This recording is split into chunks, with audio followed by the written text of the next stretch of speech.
Hai, jumpa lagi dengan saya Benny J dalam pembelajaran bahasa Inggris.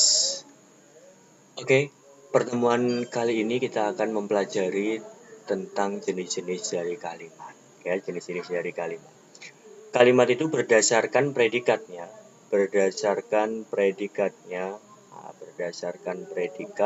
kalimat itu dibagi menjadi dua, yaitu ada yang disebut dengan kalimat verbal dan juga ada yang disebut dengan kalimat nominal. Yang pertama yaitu adalah kalimat verbal. Ini yang akan kita pelajari untuk pertemuan kali ini. Kalimat verbal. Kalimat verbal itu apa? Kalimat verbal yaitu adalah kalimat yang predikatnya berupa kata kerja. Nah, jika nanti ada kalimat kok ternyata predikat itu berupa kata kerja, maka kalimat tersebut adalah disebut dengan kalimat nominal. Nah, polanya nanti ketika kita translate ke dalam bahasa Inggris, maka polanya yaitu menjadi subjek, kemudian predikatnya ini nanti yang berupa kata kerja berubah menjadi verb 1 atau verb SIS. Verb 1 atau verb SIS. Nah, adapun perubahan bentuk verb SIS, nah mungkin kalau verb 1 sudah biasa kalian dengar, tapi untuk verb SIS ini nanti perubahannya yaitu adalah dengan cara berasal dari verb 1 kemudian ditambah dengan S atau ditambah dengan ES, maka disebut dengan verb SIS. Oke, terus kapan kita menggunakan verb 1 dan kapan kita menggunakan verb SIS? Nah, tinggal kita perhatikan subjeknya saja. Kalau subjeknya ini berupa I, you, they, we, kemudian atau subjeknya berupa benda jamak, maka verb yang digunakan adalah verb 1. Nah, sedangkan ketika subjeknya berupa he, she, it, bendanya adalah benda tunggal, maka verb yang digunakan adalah verb SES. Nah, ini penggunaan verb 1 dan verb SES. Contoh misalkan, saya lupa. Nah, ini ada titik ya, berarti dia adalah kalimat. Kalau kita munculkan polanya, saya ini adalah subjek, lupa ini adalah predikat. Nah, ternyata lupa ini termasuk yang namanya kata kerja, atau dia termasuk yang namanya verb. Kata kerja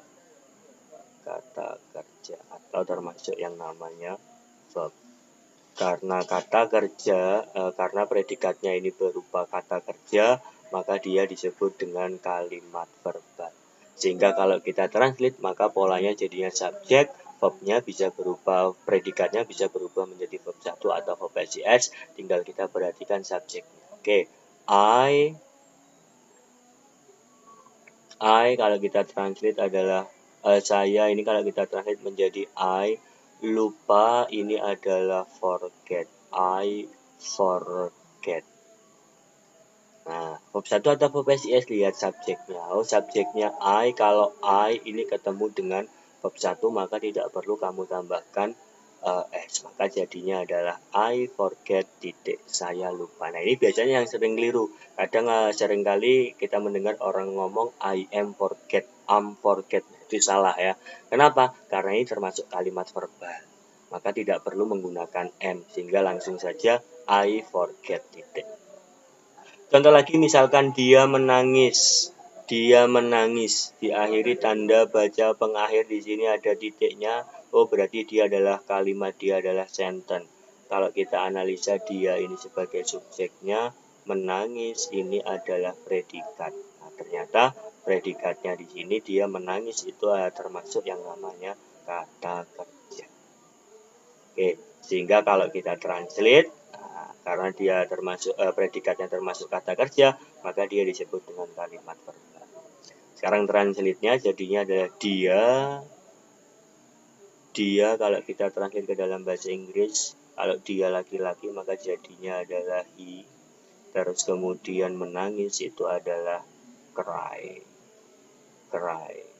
Nah, karena subjeknya ini berupa he, maka verbnya harus verb SIS. Sehingga jadinya adalah, nah kalau seperti ini maka verb SIS-nya menjadi Y-nya ini kita ganti dengan I, baru ditambah dengan ES, cries. He cries, titik. Dia menangis. Terus kemudian contoh lagi, mereka berdansa. Mereka berdansa. Diakhiri tanda baca pengakhir, berarti dia adalah kalimat. Kalau kita munculkan polanya, mereka ini subjek, berdansa ini adalah predikat.